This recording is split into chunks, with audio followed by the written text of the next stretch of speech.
ፊልድ ማርሻል ብርሃኑ ጁላ ዝመርሖ ጻኺባ ዘሲ ሰራዊት ብልጽግና ከም ዝተኻየደ ተፈሊጦም ብ45 ግንባር ኣብ ክባና ኣተለና ክብል ኣዛ ሰራዊት ኢትዮጵያ ፊልድ ማርሻል ብርሃኑ ጁላ ኣፍሊጦሎም እቲ ጀነራል ጽምዶ ፈጢርዎ ብዛዕባ ዝተባሃለ ሓደጋ ድማ ተዛሪብሎም ኣብ መቐለ ክገፉ ዝወዓላ ኣካላት ጻርዮም ሕጋዊ ስጉምቲ ክውሰደሎም ይክብል መምሕዳር ትግራይ ኣፍሊጦም ላዕለዎት ሓለፍቲ ንምቕንጻል ዝተወጠነ ውጥነ ዝምልከት ሓደገኛ ሓበሬታ ወፅሎም መንግስቲ ኤርትራ ንመርድእቶም ኣብ ኩናት ትግራይ ዝሃለቁ ሰራዊት ዝምልከት ሓዱሽ መብርሂ ሂቦም ቢሮ ትራንስፖርትን መጓዓዝያን ክልል ትግራይ ንክልተ ካብ አዲስ አበባ መቐለ ዝጽዕና ትካላት መጓዓዝያ ዝምልከት ናይ ስራሕ እገዳ ምንባሩ ኣፍሊጡሎም ሰላም ጥዕና ሃበልና ቤተሰብ ኣፎት ሚድያ ንሰዓት ዝሓዝናዮ ሓበሬታታት ብቐንዲ ነጥብታት ፈሊምናዮም ንሰናይ ምክትታልኩም ብኽብሪ ብምዕዳም ናብ ዝርዝሮም መቢልና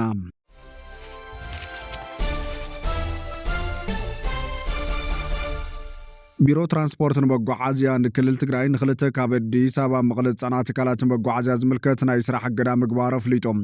እቲ ቢሮ ብዕለት 26 ሰነ 2018 ዓ.ም ብዘውፅኦ ጋዓው ደብዳቤ መሰረት ኣብ ልዕሊ ግዮንን ሓበሻን ዝተባሃላ ትካላት ፍሉይ ኣገልግሎት መጓዓዝያ ህዝቢ ሓላፍነቱ ዝተወሰነ ውልቀ ማሕበር እዩ እገዳ ኣንቢሩለን ዘሎ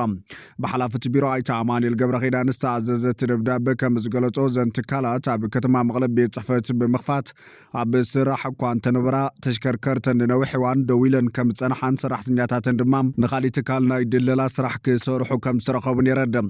እቲ ቢሮ ቅድም ክብል ብዕለት 29 ጥሪ 2018 ዓ.ም መጠንቀቕታ ሂብዎን ከም ዝነበረ ብምዝኻር ካብዚ ተግባርን ብዘይ ማዕጋብን ነቲ ኣብ ከተማ መቐለ ዝኸፈቶ ቤት ጽሕፈት ክዕጾን ብወግዒ ናይ ስራሕ እገዳ ክግበረለንን ከም ዝወሰነ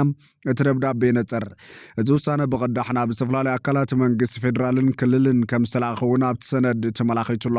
እዚ ከም ዘሎ ኮይና በትግራይ ካብ 2015 ክሳብ 2017 ዓ.ም ጥራሕ 35 ቶን ወርቂ እንትዕደን ሳን ብቴክኖሎጂን ሙያን ዝተደገፈ ዕደና ድማ 53 ቶን ወርቂ ከም ዝባኸደ ተገሊጹ ኣብ ትግራይ ካብ 2015 ክሳብ 2017 ዓ.ም ጥራሕ 35 ቶን ወርቂ ከም ዝተዓደነን ኣብ ከይዲ እዚ ድማ ሳን ብቴክኖሎጂን ሙያን ዝተደገፈ ዕደና 53 ቶን ወርቂ ከም ዝባኸነ ኣብ ስትራቴጂካዊ ፍኖት ካርታ 25 ዓመታት ማእኸል ዝገበረ መጽናዕታዊ ጽሑፍ ዘቕረቡ ፕሮፌሰር ምሩጽ ሓጎስ ገሊጾም ፕሮፌሰር ምሩጽ ነዝበሉ ኣብ ውጽኢት መጽናዕትን ስትራቴጂካዊ ፍኖተ ካርታን ማዕድን ትግራይ ማእኸል ገይሩ ብቢሮ ማዕድን ትግራይን ኢንስቲትዩት መጽናዕትን ምርምርን ፖሊሲ ትግራይ ኣብ ዝተዳለወ መድረኽ እዩ እዚ ፍኖተ ካርታ 25 ዓመታት ብተበግሶ ብሄራዊ ክልላዊ መንግስቲ ትግራይ ተዳልዩ ሃፍቲ ማዕድን ብዘላቕነት ንምልማዕን ኣብ ዕብየት ቁጠባ ክልል ትግራይ ምፍጣር ዕድል ስራሕን ካብ ወጻኢ ዝኣትዉ ፍርያት ኣብ ምትካእን ልዑል ኣስተዋፅኦ ንክህልዎ ዝዓለመ ምዃኑ እቶም ፕሮፌሰር ኣብሪሆም ኣብ ዝቕፅሉ 25 ዓመታት ሃፍቲ ማዕድን ትግራይ ብሳይነሳዊ መንገዲ ብምምሕዳር ንዕብየት ትግራይ መሰረት ኣብ ምንጻፍ ሮይተር ከም ዝህልዎ ድማ ገሊጾም ኣብ ዝሓለፈ ዓመታት ዝነበረ ፈጻጽማ ዕብየት ሃፍቲ ማዕድን ትሑት ምንባሩ ዘዘኻኽሩ ፕሮፌሰር ምሩጽ ናይዚ ምኽንያት ድማ ዋሕደ ዕቑር ሃፍቲ ተፈጥሮ ዘይኮነስ ምናስ ጠመተ ከም ዝነበረ ሓቢሮም ኣብ መንጎ ፌደራል መንግስትን ክልላዊ መንግስትን ኣብ ወሃባ ፍቓድን ምሕደራን ክፍተት ብምንባሩ ዘፈር ልምዓት ሃፍቲ ተፈጥሮ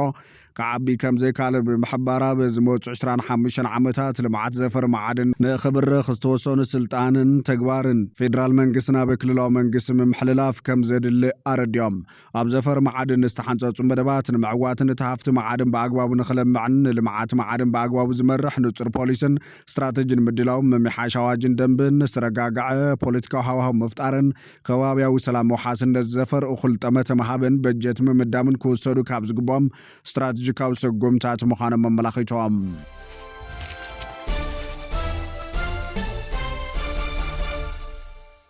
ሕቶ ተጠቃምነት ወደብ ኢትዮጵያ በኤርትራውያን ከይተረፈውን ክድገፍ ይግባእ ክብል ፕሬዚዳንት ማሕበር ባሕረኛታት ኤርትራ ዘራራብ ዘረባ ኣስሚዖም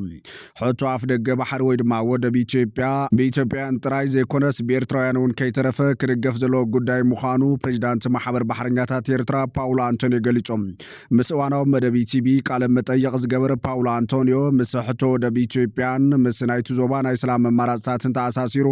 ኣብ ዝሃበሪቱ ኣብ መንጎ ክልቲአን ሃገራት ዝግበሩ ስምምዓት ሕግታትን ስርዓታትን ብናይ ውድብ ሕቡራት ሃገራት ብዘማእኸለ መልክዕ ኣብ ሓበራዊ ተጠቃምነት ዝተሰረቱ ክኾኑ ከም ዝግባእ ገንዚቦም ነቲ ጉዳይ ከም ዝኾነ ኤርትራዊ ብናይ ንግዳዊ መልክዕ ከም ዝዕዘቦ ዝገለጸ ፓውሎ አንቶኒዮ ኢትዮጵያ ከምቲ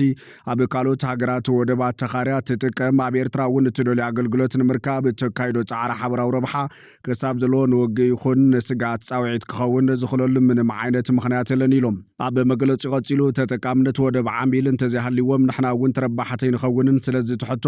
ሓበራዊ ክብል ወሲኹ ገሊፆም እዚ ጉዳይ ኣፍ ደገ ባሕሪ ንዝቕፅል ወለዶ ዘየድሊ በሰላም ናይ ገዛ ዕዮን ሓዲጉ ከይሓልፍ ሎሚ ብሰላማዊ መንገዲ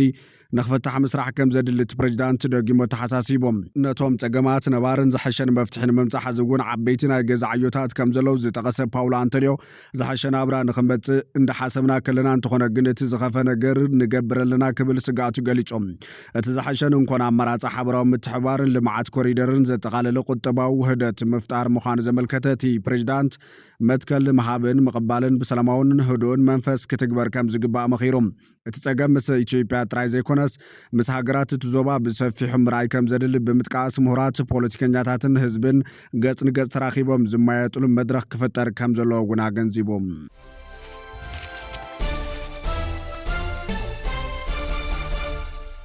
ትማል ኣብ መቐለ ክገፉ ዝወዓሉ ኣካላት ተጻርዮም ሕጋዊ ስጉም ተኸሰደሎም ይክብል ምምሕዳር ትግራይ ኣፍሊጦም ትማል 26 ሰነ 2018 ዓመተ ምህረት ኣብ መቐለ ዝነበረ ግፋ ዝወፀ ተንቀሳቓሲ ምስሊ ምዝርግሑ ስዒቡ ሓላፊ ቢሮ ጉዳያት ኮሙኒኬሽን ትግራይ ዶክተር አብርሃም ሓጎስ መብርሂ ክህብ ቴሌቪዥን ትግራይ ብዘቕረበሉ ዕድመ መሰረት መብርሂ እንትህብ ብመንግስቲ ዝተዋህበ አንፈት ፍሉጥዩ ንጹር ዝኾነ አንፈት እዩ ተዋሂቡ ኣብ ትግራይ ናይ ብሔራዊ ህልውና ሓደጋ የንጽላለሎ ስለዚ ነዚ ሓደጋ ክንቅልብሶ እንተደኣ ኮይንና ውሽጣዊ ዓቕምና ብጌርና ከነጠናኸር ክንክል ኣለና ክብል ስለዚ ነዚ ስራሕ እዚ ዝጠቅም ስራሕ ንስራሕ ተባሂሉ መናእሰይ ክስለፉ መደብ ተዋሂቡ ክሳብ ታሕቲ ይስራሕ ኣሎ ማለት እዩ ኣብ ክልል ንጹር ዝኾነ ምትምማን ካብ ዝሓሊፉ ሓደ መንእሰይ ተገዲዱ ከይፈቶ ብሓይሊ ዝግበር ምንቅስቓስ ግን ነቲ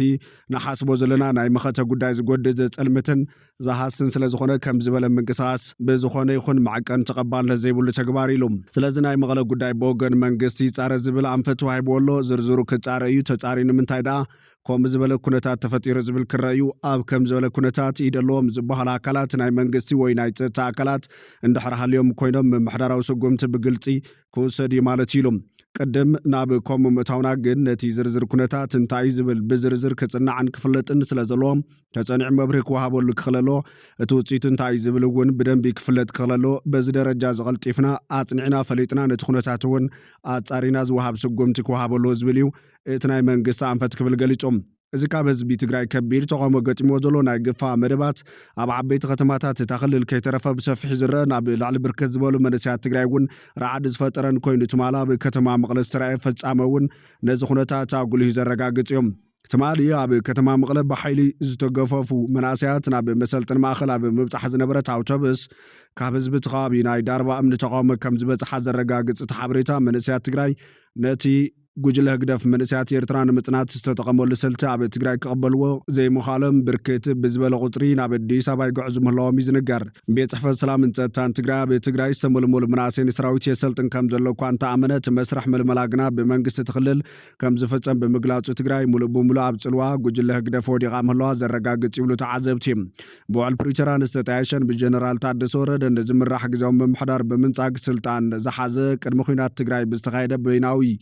መረፃ ተመሪፁ ዝነበረን ክልላዊ መንግስቲ ነቲ ግድድ ወተሃደራዊ ግፋ የካይዶ ከም ዘሎ ይኽሰስ ኮይኖም ህዝቢ ትግራይ ከምዚ ዓይነት ግድድ ናይ ክተት ኣዋጅ ሰሚዑ ዘይፈልጥ ህዝቢ ምስ ምዃኑ ሕወሓት ዘይከም ጉጅለ ህግደፍ ከቢድ ተቃውሞ የገጥሞ ምህላው እዩ እቲ ሓበሬታ ዘመላኽት ከባቢያዊ ምምሕዳራት ኣብያተ ፅሕፈትን ትግራይ ነቲ ዝካየድ ዘሎ ወፍሪ ግፋ ከም ዝነፀግዎ ዝተገለጸ ኮይኖም እንተኾነ እዞም ምዕባለታትን ወተሃደራዊ ግፋን ካልእን ኩናት ከይስዕቡ ህዝባዊ ሻቆሎት ፈጢሩ ምህላው ዝእመን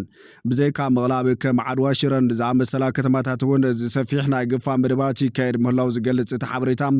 ብፍላይ ኣብ ከባቢ እንዳወርቂ ዝርከቡን ወርቂ ብምዕራይ ዝናበሩን መንእሰያት ግዳይ ግዱድ ናይ ዕስክርና መደባት ብምዃኑ ይውሰዱ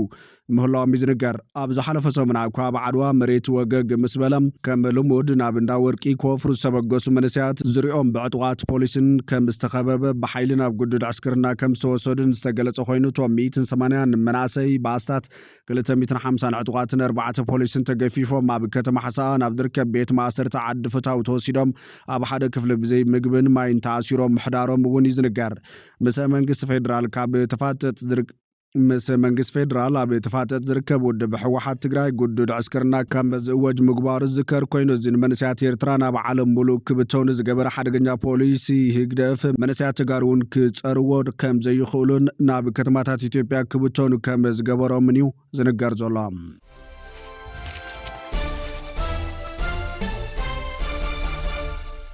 ፊልድ ማርሻል ብርሃኑ ጁላ ዝመርሖ ፁፅ ኣኼባ ኣዘዝቲ ሰራዊት ብልጽግና ከም ዝተኻየደ ተፈሊጦም ብ4-5 ግንባር ኣብ ክባና ኣቶለና ክብል ኣዛዝ ሰራዊት ኢትዮጵያ ፊልድ ማርሻል ብርሃኑ ጁላ ኣፍሊጦሎ እቲ ጀነራል ጽምዶ ፈጢርዎ ብዛዕባ ዝተባሃለ ሓደጋ ድማ ተዛሪቦሎም ሰራዊት ምክልኻል ኢትዮጵያ ኮንቱ ሕልሚ ውሽጣዊ ባንዳታትን ታሪኻዊ ግዳማት ጸላትን ክብል ዝገለጾም ኣካላት ብምምካን ላዕላውነት ሃገር እናሓለወ ከም ዝርከብ እዩ ላዕለዋይ ኤታማዦር ሹም ሓይልታት ሰራዊት ፊልድ ማርሻል ብርሃኑ ጁላ ገሊጹ ዘሎ ብሄራዊ ኮሌጅ ምክልኻል ኢትዮጵያ ብምክልኻልን ስትራቴጂክ መጽናዕቲ ድሕንነትን ዘሰልጠኖም ተመሪቖሎም ኣብቲ መርሃ ግብሪ ላዕለዋይ ኤታማዦር ሹም ሓይልታት ሰራዊት ፊልድ ማርሻል ብርሃኑ ጁላ ኣካቢ ቋሚ ኮሚቴ ጉዳያት ርክብ ወፃን ሰላምን ቤት ምክሮ ወከልቲ ህዝቢ ዲማ ኖጎ ኣዛዝ ኮሌጅ ብርጋዴር ጀነራል ጥላሁን ደምሴን ላዕለዎት ጀነራላት መኮንናትን ተረኺቦም ኣሎም ፊልድ ማርሻል ብርሃኑ ጁላ ኣብ ዘዋን ሕልኽላኽን ዘይተገማትነትን እዋናዊ ዓለም ለኻውን ዘባውን ኩነታት ድሕንነት ኣብ ግምት ዘእትወ ስራሕ እናተሳለጠ ዝርከብ ኢሎም ሕትዋንነት ባሕሪ ኢትዮጵያን ዘባዊ መትከል ምትሕባርን ንምትዕንቃፍ ታሪኻዊ ጸላትን ውሽጣዊ ባንዳታትን ሸርሒ ጥምረት ወይ ድማ ጽምዶ ፈጢሮም እናሰርሑ ይርከቡ ክብል ከሲሶም ኩነታት ድሕንነት ንዘበናት ብስነ ሰላም ዝግለጽ ከባቢ ቀይሕ ባሕርን ቀየርና ኣፍሪካን ካብ ዝኾነ ዋኒ ላዕሊ እናተሓላለኸ ከም ዝመጽእ ሓቢሮም ኢትዮጵያ ኣብቲ ዞባ ትርከብ ካብ ዝኾነ ጸገም እቲ ዞባን ተረባሕነትን ክተምልጥ ዘይትኽእል ሃገር ከም ዝኾነት እውን ተዛሪቡ ታሪኻዊ ጸላቲ ዝበሎም እቲ ጀነራል ኢትዮጵያ ጃም ምርግጋጽ እቲ ዞባ ከይትዋፃን ኣብ ውሽጣዊ ጉዳያት ጥራሕ ክትጽመድን ጻዓር እናገበሩ ከም ዝርከቡ ኣብራህርዮም ብተወሳኺ እውን ጎረቤታት ንኽሕመሱ ብምግባር ንውሽጣዊ ድሕንነትና ጽልዋ ምፍጣር ዝኽእሉ ሸርሕታት ብምፍሓስ እቲ ዞባ ንምርባሽ ጠንኪሮም እናሰርሑ ከም ዝርከቡ ይገሊጹ ታሪኻዊ ጸላቲ ኢትዮጵያ ዝበሎም ካብ ወሰን ባሕሪ ንምውፃእ ዝተጠቐምሉ ሸርሒ ነዊሕ ዘበናት እውን ሎሚ ጽምዶ ብዝብል ስያመ ተሓዲሱ እናተጋውሐ ከም ዝርከብ ሓቢሮም ኩናት ዘበን ብሰብ ሰራሕ ብልሒ ሚሳይላት ነዊሕ ርሕቀት ሰብ ኣልቦ መሳርሕታትን ኦፕሬሽናት ሳይበር ዝተደገፈ ኩናት ቴክኖሎጂ ኢሎም ስለዝኾነ ድማ ሰራዊት ምክልኻል ኢትዮጵያ ወዳድቦን ዘበናዊ ዕጥቁን ብምጥንኻር ብዝኾነ ዓይነት ኣብ ዘተኣማምን ብርኪ ድልውነት ይርከብ ክብል ይገሊጹ እንተኾነ ግን ሰራዊት ኢትዮጵያ ብፋኖን ካልኦት ሓይልታትን ከቢድ ስዕረት ይበጽሖን ኣብ ምንማን ከም ዝርከብን እዩ ጸብጻባት ዘመላኽቱ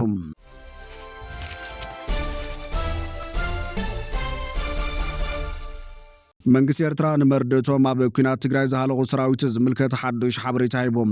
መንግስቲ ኤርትራ ንስድራ ቤት ናይቶም ኢትዮጵያ ከይትበታተን ተባሂሉ ኣብ ኩናት ትግራይ ዝሃለቑ ኤርትራውያን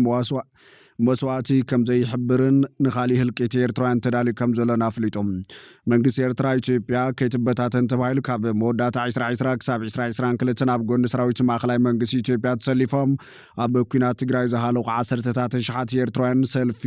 ብልጽግና ካብ ስልጣን ክሳብ ዝውገድ መስዋዕቶም ከም ዘይሕብር ኣፍሊጦም ብቓንዛን ሰቓይን ህዝቢ ኤርትራ ቅንጣብ ሓልዮት ዘይብሉ ተባሂሉ ዝኽሰስ መንግስቲ ኤርትራ ብክንዲ ስድራ ቤታት ናይቶም ኣብ ዘይምልከቶም ኩናት ትግራይ ዝሞቱን ዝተማረኹን ኤርትራውያን ሃለዋት ደቆም ዝቐብጹን ደበስ ዝረኽቡን እቲ ኣብ ድፋዕ ዘሎ ሰራዊት ዕላምኡ ከይፈጸመ መስዋዕቲ ናይ ዝቐደሙ ከም ዘይነገር ምሕባሩ ዘይሓላፍነታዊ ኣረሜናዊ ተግባር እዩ ተባሂሉ ብዛዕባ ኩናት ትግራይ ናብ ዝጠፉ ዝተማረኹን ዝሰንከሉን ኤርትራውያን ክሳብ ሕዚ ብወግዕ እኳ እንተዘይተሓበረ ሓደ ሓምለም 2026 ግን ብሓደ ካብቶም ዝምውሎምን መደብ ስራሕ ዝህቦምን ናሽናል ኤሪሳት ብዝብል ሽም ዝጽዋዕ ማሕበራዊ መራኸብታት ኣብ ዘርግሖ ጽሑፍ ኣብ ትግራይ ናይ ዝተሰዉ ስድራ ቤታት መስዋዕቲ ደቆም ኣይተነገሩን ተባሂሉ ናብ መንግስቲ ዝቐረበ ሕቶን ወቐሳን ሰልፊ ብልጽግናን ኣብ ዘበና ዘለዉ መጋበርያ ግዳማውያን ሓይልታትን ክሳብ ዝውገዱ ዝወሰደ ግዜ ይውሰድ ተወሳኺ ዋጋ ይሕተት ብዘየገድስ ምንጋር ስዋዕቲ ዝህቦ ከሉ ስነ መጎት የለን ኢሉ እቲ ኢሞራላውን ዘይሓላፍነታውን መግለጺ ተባሂሉ ዝግለጽ ዘሎ ውሳነ ኤርትራ ብተወሳኺ ጸላትና ሚስጥር ከይፈልጡ ሞራል ከይረኽቡን መንጋር ጽዋዕተዋኑ ከም ዘይኮነን ስድራ ቤታት ደቆም ብሂወት ከም ዘለው ስለ ዝፈልጡን ዘሻቐለ ይኮነን ብምባል ብህልቂት ህዝቢ ኤርትራ ከም ዘይግደስን ኩናት ከም ዝቕጽልን ዳግማይ ነጺሮም ከም መቐጸልታ ናይታ ብዝሓለፈ 35 ዓመታት ኣብ ልዕሊ ህዝቢ ኤርትራ ዝተፈጸመ በደል ሰልፊ ብልጽግና ክሳብ ኣብ ስልጣን ዘሎ ስድራ ቤታት ስዋዕቲ መስዋዕቲ ይኹን ዝተማረኹ ደቆም ከይተሓበሩ እናተቐንዘው ክነብሩን ብሞት ክፍለዩን እዮም ምባሉ ኣዝዩ ዘሐዝንን ንዕቐትን እዩ ተባሂሎም ከም ዝፍለጥ መራሒ ህግደፍ ኢሳያስ አፈወርቂ ከም ዝሎሚ ምስ ሰልፊ ብልጽግና ድሙን አንጫን ከይኮነን ከሎ ኣብ ሓምለ 2018 ኣብይ ኣሕመድ ምርሐና ኣይከሰርናን ምስ ኢትዮጵያ ሓደና ዝብሉ ናይ ክድዓትን ጥልመትን መግለጺ ከም ዝሃበ ይዝከር ኣብ ዝዋን ዝህግደፍ ብሽም ጽምዶ ምስ ገለ ተቃውምቲ ክልላት ትግራይ ኣምሓራ ዓፋርን ኦሮሞን ዘካይዱ ዘሎ ህዝባዊ መሰረት ትካላዊ ኣሰራርሓን ዘይብሉ ንኹናት ዘዕድምን ዓድመ ዘይብሉን ርክባት ድማ ተወሳኺ ህልቂትን ዕንወትን ንብረት ምብዝባልን ዘስዕብ ተባሂሉ ኣሎ ብመሰረት ህግደፍ ደጊሞ ነጺርዎ ዘሎ መግለጺ ኸኣ እቲ ንመዋዕሊ ብዘይስሩዑን ብቑዑን ደሞዝ ኣብ ጎዳጉዲ ሰፊሩ ብፀሓይን ቁርን ዝሳቐ ዘሎ ኤርትራዊ ብጉልባ ሃገር ላላውነትን ንስልጣን ህግደፍ ከገልግል ክነብር ተባሂሎም ህዝቢ ኤርትራ ብሓፈሻ ሰራዊት ኤርትራ ህዝቢ ኤርትራ ብሓፈሻ ሰራዊት ኤርትራ ድማ ብፍላይ ኣርሜናዊ ጉጅለ ህግደፍ ኣብ ስልጣን ክሳብ ዘሎ ኩናትን ስደትን ድኽነትን ምሕያርን ስቃይን ሓዘንን ከም ዘይተርፍ ተገንዚቡ ንመሰሉን ድሕንነቱን ተባዕ ስጉምቲ ክወስድ ይግባእ ተባሂሎም ህግደፍ ህዝቢ ኤርትራ ብወግዓ ክፈልጦን ኣብ እዋኑ ክሕብሮን ዝግብኦ ኣገደስቲ ጉዳያት ካብ ምሕራምን ምኽልካልን ሓሊፉ ብከም ኣወል ስዒድን ዝኣመሰሉ ተራ ፕሮፓጋንዲስታን ማሕበራዊ መራኸብታትን ኣቢሉ እውን መልእኽቱ ዘሕልፍን ሓሶታት ዝነዝሕን ተባሂሉ ክሰስ እዩ